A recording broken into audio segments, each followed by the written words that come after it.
Yeah, I don't know what's going on with my phone. So all of a sudden it stopped recording. I think initially they were planning to say, nope, you know, you're responsible for all of this. If you don't agree to it, we're going to have a hearing. And I really did not want to go to the hearing. So we talked for quite a while, actually. We talked for a long time.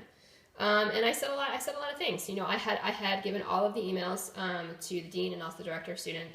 I had director of students. I had also highlighted everything that I thought was really relevant in terms of showing that nothing that I ever said was threatening, showing that the teacher of my writing class had never said anything other than, you know, thanking me for my suggestions about the class and that kind of thing.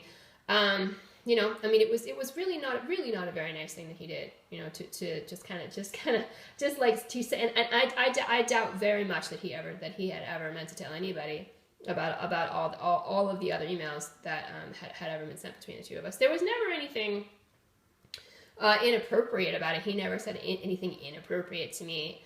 I don't think I ever said anything inappropriate to him in the sense of like, no, I know I didn't say anything inappropriate to him in the sense of like in a kind of sexual way. I think sometimes I was a little bit rude. Sometimes I can be simultaneously rude and needy, which I think is not that unusual for people who have that particular problem. So which is why I'm okay with this. I'm all right with this result, right? I certainly did not harass anybody. And that was proven to be true by my emails. It was proven to be true by my recordings. I did send one of the recordings to them. To both of them, the one that I would have emailed the entire class recording, the one that was 2.5 hours to both of them, but I couldn't send it through email. It wouldn't send. But the one that was less than a minute, in which there was a student in my Chinese class who coughed at me twice in less than a minute, I sent that to them. I certainly did. But by the time I got into her office, they were it took a while. It took a while for us talking. To kind of get things to this resolution, and I was like, all right, you know, I know that if this actually goes to a hearing, I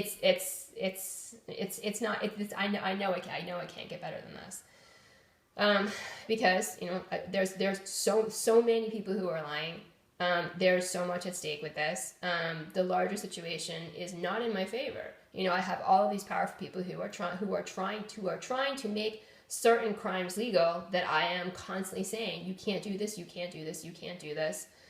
She was in a really difficult situation, and this is not bad. You know, considering what I was originally charged with, this is really not that bad. So what I need to do, and I didn't even have to sign anything. I didn't have to sign anything to say anything. Oh yeah, I did this. I mean, I said, you know, thank you, I appreciate you writing and stuff like this. This is at the end of the conversation. So it's a verbal warning. And also, I'm going to be meeting with someone at school every once in a while. You know, and I probably would not have... it could be that I could have worked all this stuff out if I had initially agreed to meet with the first administrative assistant. Not an administrative assistant. She was she was like a senior academic advisor a few weeks ago when she had first written to me. And because I knew that she had been lied to. I knew that she had been lied to about what was happening in the Chinese class. But I was trying to study for finals. I was angry about how the situation was progressing. I was angry that order was not being kept in that classroom. I was angry about that, and I knew the teacher had gone to that person and said that I was the problem. It was my fault. She knew what I was talking about. I knew that. I could tell that. I feel bad for that teacher. I think she's just really insecure. Not a terrible person. I think she's just insecure. And then of course the conglomerate makes people hate me.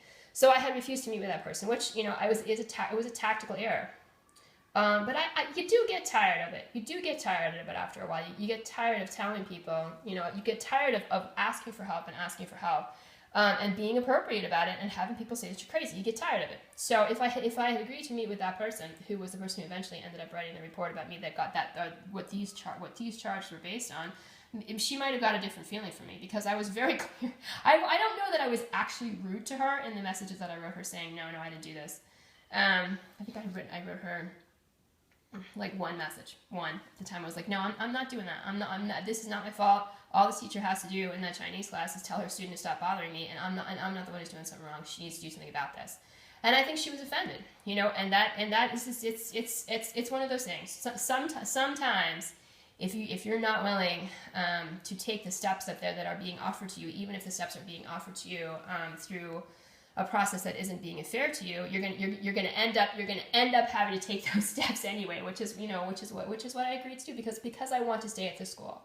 So I don't mind. I actually was kind of, do I mind? Yeah, overall I kind of mind, But I felt like this was not too bad, you know. And I have been trying to get a counselor anyway. I've been working on trying to get a counselor anyway, but I just didn't have time during school. Had too much going on with classes. And sometimes I don't. You know, the kinds of things I've been through for the past 2 years are not the kinds of things that really make you they don't make you feel good about people. You know, I am a little bit reluctant, in addition to the fact that my privacy is invaded, and I wouldn't even be able to give somebody my phone number without and have them call me or have any kind of, you know, interaction with them that way without their privacy being immediately invaded, you know, their phone being hacked and that kind of thing. In addition to that, it's like it's hard. It's hard. I never really found it hard to go out and meet people, really. But with the stuff that's hanging over me, yeah, you know, it's hard to have all those you know, naked videos that I never consented to out there. It's hard to have my reputation out there that I don't deserve. It's hard also just to have gotten such a had so much happen to me that shows the worst of human nature over these past years. And sometimes I just don't want to deal with it, and I kind of like sitting in my apartment, not having to deal with people sometimes. But of course, you know, I'm gonna have to do it. And I had been talking for quite some time about trying to get a counselor anyway. You know, so I'm gonna be talking to someone at the school. I think who is also a social worker. And, you know, and hopefully it'll work out all right. Yeah, you know, but you know, I mean, it's just to say, and I also was very clear with the dean. I said, you know, this guy in my Chinese class, he really did harass me, and my concern about this stuff is that if I'm the one who gets punished and nobody talks to him, he's gonna harass me some more. He'll harass me some more. He'll stalk me some more. Other people who hear about this will also do those things, and it will you know, and then I will be not able to say anything about it. They'll be able to do things like follow me around school, cough at me, harass me, and then if I say anything to them, they'll report me. They could even call security and have me thrown out, because that's been the pattern for this kind of thing for, you know,